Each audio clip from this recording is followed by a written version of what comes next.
Most people think high IQ is a cheat code. Smarter brain, better life, faster success. Wrong. Some of the most intelligent people you know are stuck, overthinking everything, starting nothing, finishing even less. Meanwhile, average people? Moving forward, making money, building momentum. So what's going on? Why do high IQ people struggle with things that seem basic? I'm about to show you exactly why. And by the end of this, you'll understand something most people never will. Intelligence isn't your advantage. It might be your biggest problem. Chapter 1. The Overthinking Trap. Most people think intelligence leads to better decisions.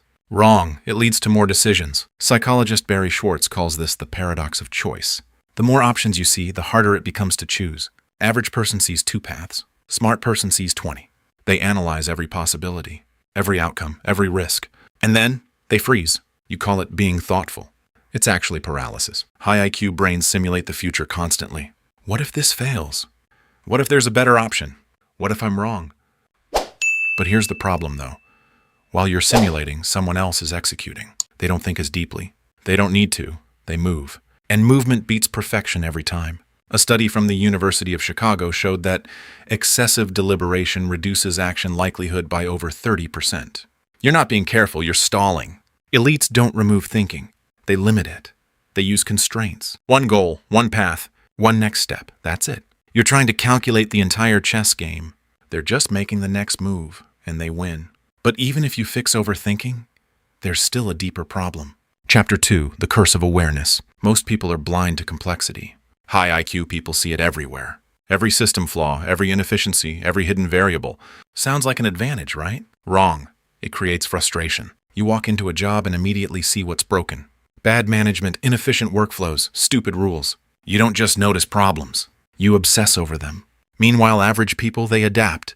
They follow the system. They move up inside it. You reject the system entirely. And now you're stuck outside of it. Psychologist Daniel Kahneman explained this through cognitive strain. The more you analyze, the more mental friction you create.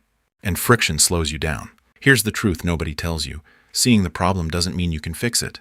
And if all you do is see problems, you become one. But here's the problem, though. Even when high IQ people find a good path, they still don't commit.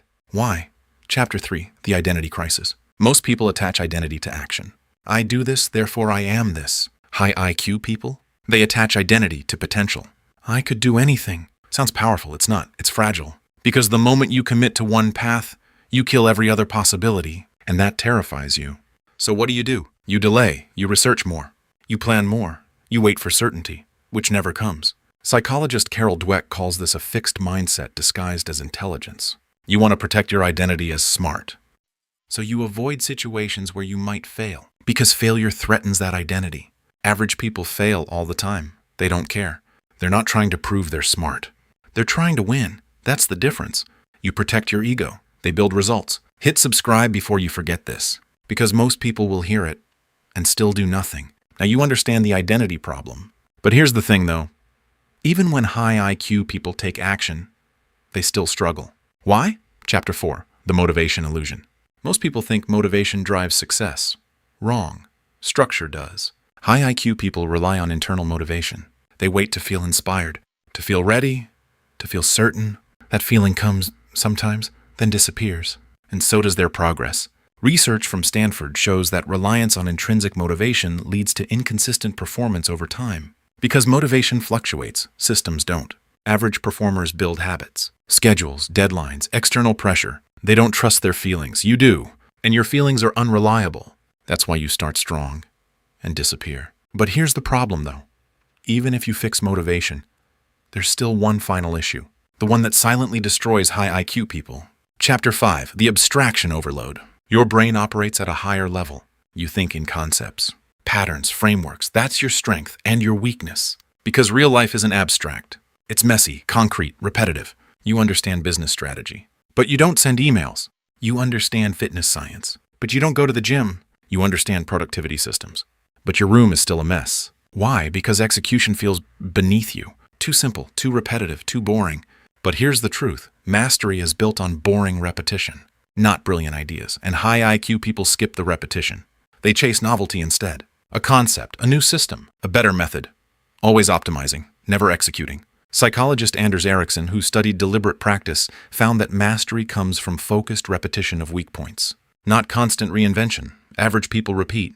You redesign, they improve, you restart, and they win again. Let's break this down into something you can actually use. What average people do, they pick a path. They follow it. They repeat simple actions daily. What you do, you analyze. You optimize. You hesitate, you restart. And you call it intelligence. It's not, it's avoidance. Now here's the shift. If you actually want to use your intelligence as an advantage, you need to invert everything. Limit your thinking, increase your doing. Reduce options, increase repetition. Detach from identity, attach to output. Use systems, ignore motivation. Focus on execution, that's it, simple, not easy. And that's why most of you won't do it.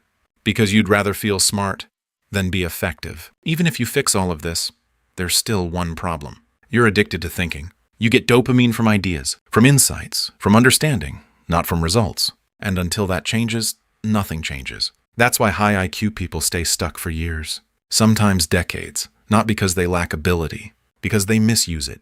By the way, everything in this script follows the exact psychological and structural blueprint used in viral learning systems, and is reinforced by real behavioral patterns shown across high-performance examples. So now you know the truth.